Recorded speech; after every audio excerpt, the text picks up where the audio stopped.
guys, John V from PhoneArena here. You're watching our video comparison between the Samsung Galaxy Alpha and the Apple iPhone 6. For a good while there, the majority of high-end smartphones being released were bearing displays larger than 5 inches, so they're kind of a handful to hold, of course.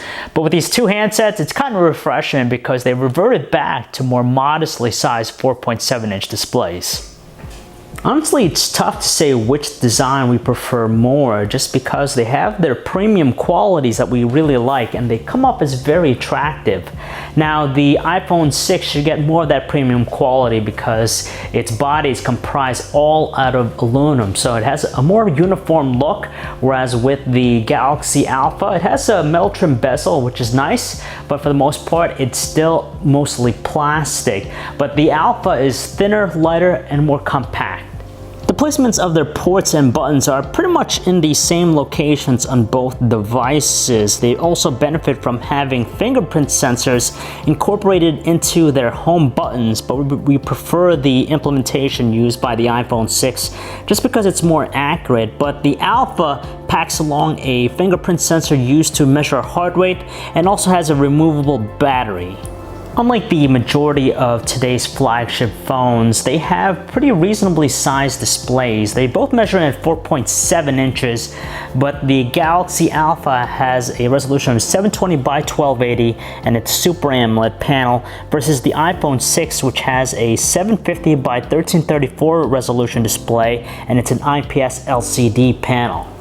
AMOLED screens had this bad reputation of producing oversaturated colors that were really inaccurate, but the one here used by the Alpha is pretty good at that. It actually closely matches the color accuracy of the iPhone 6's Retina display. And at the same time, the Alpha has really great viewing angles, but the iPhone 6 has the stronger brightness output, so when it comes to outdoor visibility, we could see it a lot clearer than the Alpha.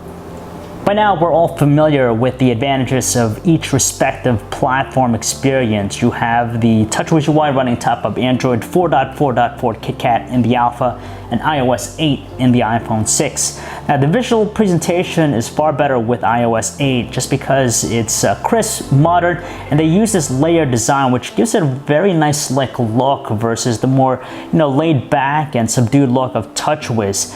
With iOS 8 too, it features some new enhancements that give it more of a complete feel, almost Android-like to an extent, just because you have now support for third-party keyboards and you have an enhanced spotlight function.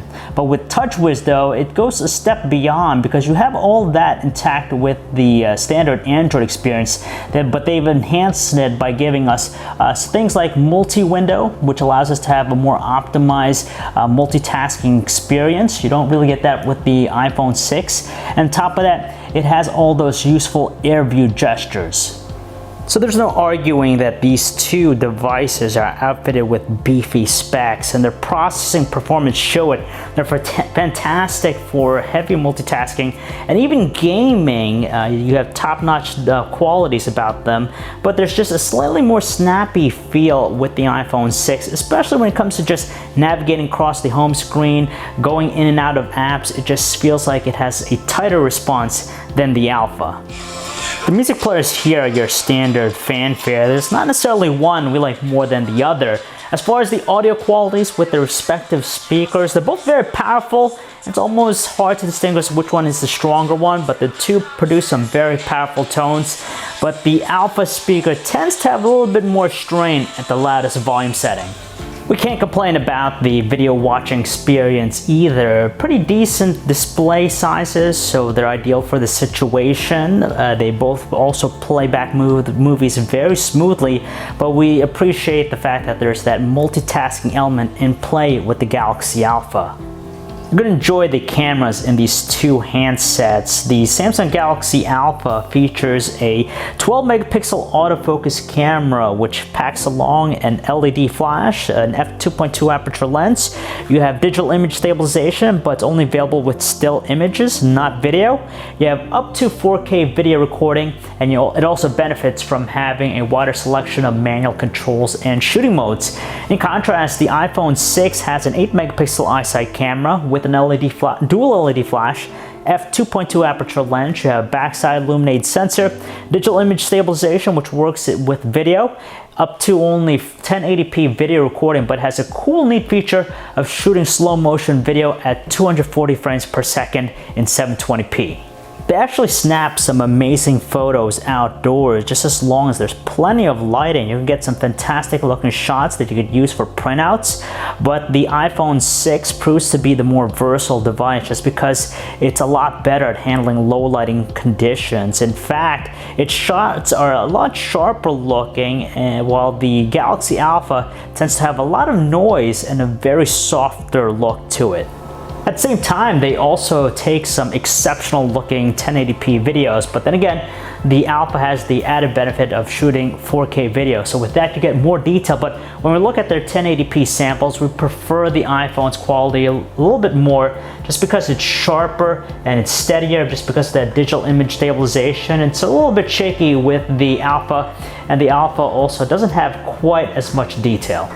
With our real-world usage, we're happy to report that both handsets offer at least 1 day of normal usage with their batteries. But when we look at our battery benchmark test, it's actually the Alpha that edges out the iPhone 6. It reaches a tally of 7 hours and 50 minutes, whereas the iPhone 6 reaches a mark of 5 hours 22 minutes.